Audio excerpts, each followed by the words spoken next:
स्वागत है आपका 524 डॉक्टर टॉक पर। और हमारा ये आज का तीसरा सेगमेंट होने जा रहा है। आज का हमारा जो टॉपिक रहेगा वो आंखें का पेड़ रहेगा।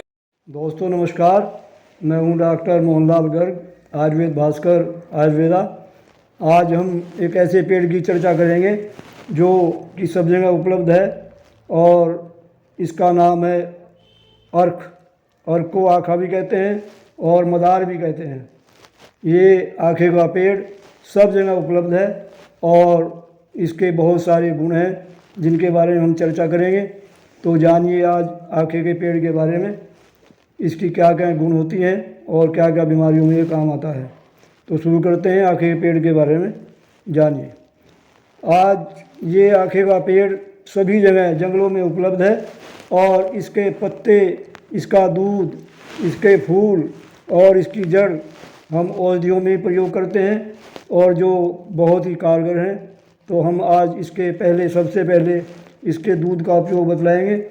आप इस पेड़ के एक पत्ते को तोड़िए और इसका दूध एक बूंद, सिर्फ एक बूंद दूध एक पतासे में रखकर निगल जाइए, जो कि आपके माइग्रेन और आंधाशीसी, जिसे सूर्याव्रत भी कहते हैं, में बहुत गुणकारी है। और ये आँखें का दूध एक बूंद ही, केवल एक पतासे के अंदर बवासीर रोग को भी नष्ट करता है। और ये 3 दिन तक लेने से हमारा जो माइग्रेन होता है, जिसे आंधाशीसी कहते हैं, आधे सिर का दर्द होता है, जो कि सूर्य निकलने शुरू होता है, सूर्य अस्त के बाद समाप्त हो जाता है, ऐसे दर्द का विनाश करता है। और 3 दिन तक यदि आँखें के दूध के पतासे के प्रयोग से माइग्रेन, आंधाशीसी में आराम ना हो तो 3 दिन तक के बाद इसको बंद कर देना चाहिए। इसका मतलब ये है कि हमें आंधाशीसी या माइग्रेन नहीं है, कोई और अन्य बीमारी है, तो हमें फिर डॉक्टर संपर्क करना चाहिए।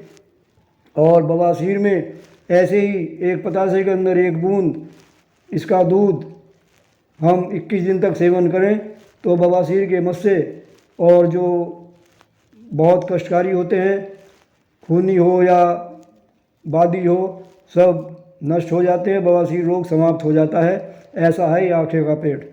और इसके अब हम दूसरा, जिन भाइयों को श्वास, जिसको दम्मा, अस्थमा भी कहते हैं, उसमें भी बहुत गुणकारी है। इसकी हम जड़ का उपयोग करते हैं। उसके अंदर इसकी जड़ का छाल लेते हैं। इसकी जड़ की जो छाल होती है उसको हम बारीक पीस करके और उसको शहद में मिला करके श्वास में और दम्मे में, जिसे दम्मा भी कहते हैं, इस्तेमाल करते हैं तो उसमें भी लाभ करता है।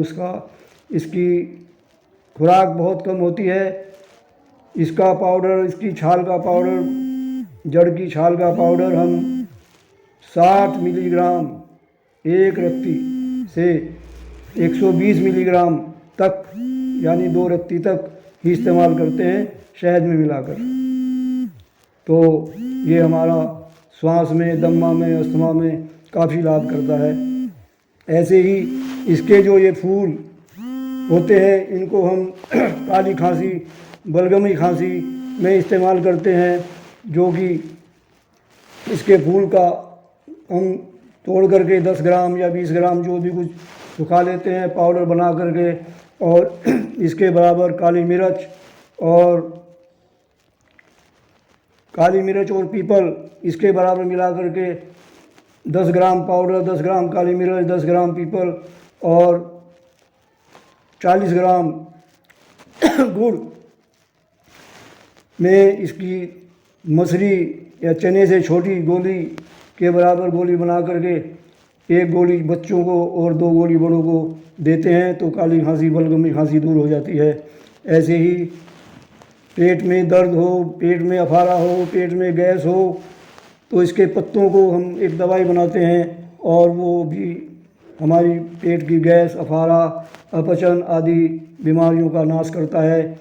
वो हम एक इसके पत्ते लेकर के 50 ग्राम, मान लो पत्ते हमने ले लिए इसके, तो 50 ग्राम सेंधा नमक इसके पत्तों के ऊपर बिछाकर एक हांडी जो मिट्टी की होती है उसमें इसके पत्तों को नीचे बिछा करके तह लगा करके इसके ऊपर काला सेंधा नमक, जितने पत्ते 50 ग्राम सेंधा नमक लेकर इसके ऊपर बिछा देते हैं और फिर उतने ही पत्ते लेकर फिर उस सेंधा नमक को ढक देते हैं।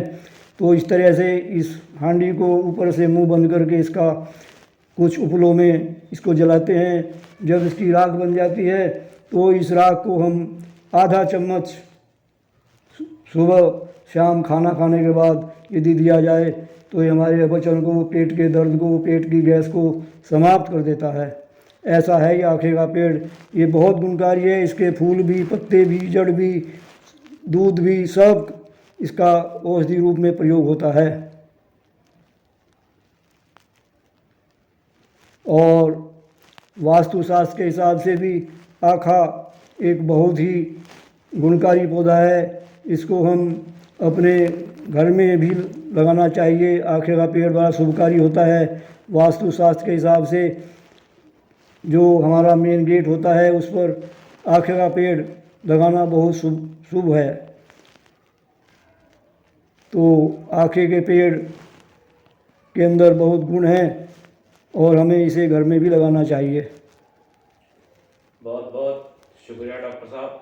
मैं आपसे एक प्रश्न पूछना चाहूँगा कि जैसे कि हाल ही में कोरोना की बीमारी चल रही है, तो क्या ये इसमें भी लाभकारी है? कोरोना की बीमारी से तो इसका कोई संबंध नहीं है। कोरोना से तो ये तो कोरोना से इसका कोई संबंध नहीं। कोरोना से इसका कोई संबंध। कोई और बात जो विशेष इसकी आप हमारे साथ साझा करना चाहें, ये मतलब कहाँ से हम ले सकते हैं? क्या शहरों में भी उपलब्ध हो जाता है या हमें किसी गांव या जंगल में ही जाना पड़ेगा इसके लिए? ये तो जो शहर के आसपास की आबादी जहाँ तो सब जगह उपलब्ध है पौधा, शहर में भी, गांव में भी, सब जगह उपलब्ध है पौधा और सब जगह ये मिलता है। कहीं अलग से नहीं जाना पड़ता। जहाँ भी थोड़ा जंगल होता है, शहर में भी होता है, गांव में भी होता है, सब जगह ये खड़ा हो जाता है। शहर की आबादी के पास ही बहुत मिल जाता है। और बस ये एक ध्यान रखने वाली बात यह है कि ये एक विषैला पौधा है। इसका दूध आँख को बड़ा नुकसान पहुंचा सकता है। आँख से इसका दूध बचाकर ही हम इसे इस्तेमाल करें। अगर यदि हमारे हाथ में भी इसका दूध लगा हुआ है तो उसे हम आँखों के आसपास ना लगाएं। ये थोड़ी सावधानी हमें बरतनी पड़ेगी और इसका सही इस्तेमाल किया जाए तो ये हमारी बहुत सी बीमारियों में हमें फ़ायदा पहुंचा सकता है। जैसे कि आपने बताया कि आँख में लगाने से विषैला है और आँख को नुकसान पहुंचा सकता है, पर आपने अभी कुछ समय पहले ये बताया था कि हम इसे पताशे पे रख के खा सकते हैं, तो उससे कोई खाने से कोई फर्क नहीं पड़ेगा? नहीं, इसके आँख में डायरेक्ट लगने से ये अपना विषैला प्रभाव छोड़ता है और यदि आँख में लग भी जाए तो उसका एक छोटा सा नुकसान ये है कि घर में बाजरा होता है, उसके 5, 7, 10 दाने लेकर के मुंह में डालकर चबाएं।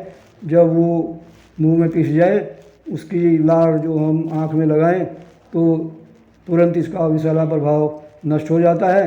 और यदि उसके बाद भी आँख में हमारी कोई परेशानी है तो डॉक्टर से संपर्क करना पड़ेगा और आँख से ही बचा कर रखना है। इसके दूध से आँख को बचाना है।